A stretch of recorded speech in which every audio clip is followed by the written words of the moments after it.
ये देखो 27 जुलाई 2022 का क्वेश्चन है। क्वेश्चन में कह रहा है a long cylindrical volume contains a uniformly distributed charge of density rho coulomb per metre cube. The electric field inside cylindrical volume at a distance x हम लोग को दिया हुआ है 2 epsilon not divided by rho, और इस distance पे हमसे पूछ रहा है कि कितना इलेक्ट्रिक फील्ड होगा, और ये डिस्टेंस एक्सिस से है। इस क्वेश्चन में हम लोग को फिगर भी दिया हुआ है। फिगर कुछ इस तरह से है, देखो एक ये सिलेंडर है, इस सिलेंडर का लेंथ दिया हुआ है L, और इस सिलेंडर का चार्ज डेंसिटी दिया है हम लोग को रो। यूनिफॉर्मली चार्ज डेंसिटी है वॉल्यूम का, वो हम लोग को रो दिया हुआ है।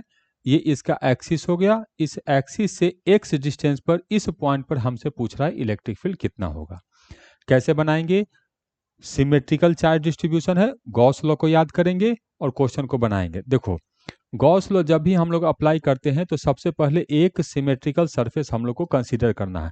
ये सिमेट्रिकल सरफेस तो क्वेश्चन में दिया है, लेकिन हमको इस पॉइंट पर इलेक्ट्रिक फील्ड चाहिए, तो वो सिमेट्रिकल सरफेस जो हम कंसीडर करेंगे वो इस पॉइंट से पास करना चाहिए। तो देखो क्या किए, एक ऐसा सिलेंडर एज्यूम किए। ये ब्लू वाला सिलेंडर तो क्वेश्चन में हम लोग को दिया हुआ था, इस पॉइंट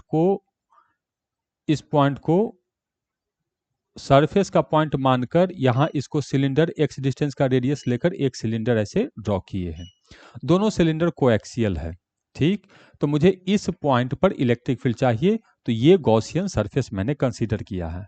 अब गॉस लॉ को जब हम याद करते हैं तो पता चलता है कि गॉस लॉ में जो चार्ज लेते हैं वो गॉसियन सरफेस के इनसाइड होता है। मतलब कि इस सिलेंडर के अंदर का हमको चार्ज चाहिए, इस ब्लू सिलेंडर के अंदर के चार्ज से हमको कोई मतलब नहीं है। तो इसके जो आउटसाइड है उसके चार्ज से हमको कोई लेना देना नहीं है। तो यहाँ इसके अंदर हमको टोटल चार्ज चाहिए, तो ये हम लोग का मेन गॉसियन सरफेस हो गया।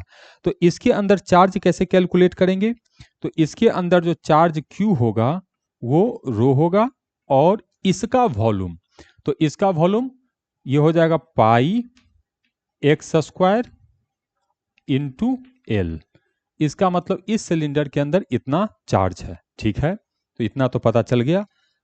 अब गॉस लॉ कैलकुलेट करने के लिए इलेक्ट्रिक फ्लक्स टोटल हमको इसके सरफेस से चाहिए। तो फ्लक्स कैलकुलेट करने के लिए सिमेट्री का हम लोग यूज करेंगे। देखो यदि मैं इस पॉइंट पे लेता हूं यहां पर, तो इलेक्ट्रिक फील्ड है इस डायरेक्शन में, और यहां अगर छोटा सा एरिया कंसीडर करते हैं तो एरिया भी होगा हम लोग को इस डायरेक्शन में। इलेक्ट्रिक फील्ड ई होगा और ये एरिया मान लेते हैं A1, तो दोनों का डायरेक्शन सेम है, तो फ्लक्स हो जाएगा हम लोग को E इंटू A1। इसी तरह से इधर अगर मैं यहाँ कंसीडर करता हूं तो इलेक्ट्रिक फील्ड इधर होगा रेडियली आउटवर्ड, और एरिया भी हम होगा सरफेस का यहाँ पे आउटवर्ड। तो इलेक्ट्रिक फील्ड तो यही रहेगा और एरिया हो जाएगा A2। तो फ्लक्स आ जाएगा हम लोग को E इंटू A2। और ये जो सरफेस है फ्लैट सरफेस है, इससे कोई फ्लक्स नहीं होगा। नीचे वाला भी जो फ्लैट सरफेस है उससे कोई फ्लक्स नहीं होगा। तो टोटल फ्लक्स यदि कैलकुलेट करेंगे तो total flux phi equal to हो जाएगा, देखो E A1 plus E A2 plus E A3, ऐसे करके जोड़ते जाना है और टोटल हम लोग को जोड़ लेना है। तो जब टोटल जोड़ेंगे तो E तो सब में हमको कॉमन आ गया, और आ गया हम लोग को A1 plus A2 plus A3, ऐसे करके छोटा छोटा एरिया सब हम लोग को जोड़ लेना है।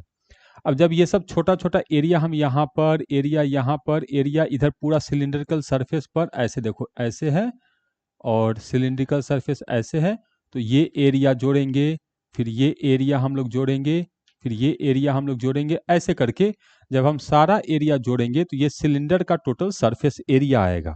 तो ये तो हमको इसका फॉर्मूला पता है, तो E हो गया, और सिलेंडर का सरफेस एरिया होता है 2 पाई रेडियस तो x, और इनटू लेंथ, तो लेंथ हो गया L।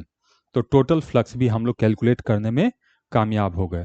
तो गॉस लॉ कहता है कि जो टोटल फ्लक्स होगा गॉसियन सरफेस से वो inside charge divided by epsilon not होगा। हाँ यही कहता है। तो टोटल फ्लक्स कितना कैलकुलेट किए हैं, ये है E into 2 pi X into L equal to charge कितना, तो ये है चार्ज, तो चार्ज को लिखेंगे तो ये हो जाएगा rho pi X square into L divided by epsilon nought. ठीक है, अब देखते हैं इसमें क्या क्या कैंसिल हो जाएगा। तो ये पाई से ये पाई कैंसिल हो गया, एल से ये एल कैंसिल हो गया, एक्स से ये स्क्वायर चला गया, तो इलेक्ट्रिक फील्ड ई आ गया हम लोग को rho X divided by 2 epsilon nought. ठीक, अब जो x है इसका वैल्यू हम लोग को दिया हुआ है तो इसको पुट कर देते हैं, तो रो डिवाइडेड बाई 2 इप्सिलॉन नॉट हो गया और x दिया हुआ है हम लोग को 2 इप्सिलॉन नॉट डिवाइडेड बाई रो, तो ये तो आपस में कैंसिल हो गया, तो इलेक्ट्रिक फील्ड का वैल्यू आ गया 1 और यूनिट होगा न्यूटन पर कूलम। तो देखते हैं ऐसा कोई ऑप्शन दिया है या फिल इन द ब्लैंक्स में क्या है हम लोग को। तो यहाँ पे हम लोग को नंबर फिल करना वोल्ट पर मीटर, हाँ तो इसी यूनिट को भी हम वोल्ट पर मीटर भी कहते हैं, तो यहाँ नंबर फिल होगा 1।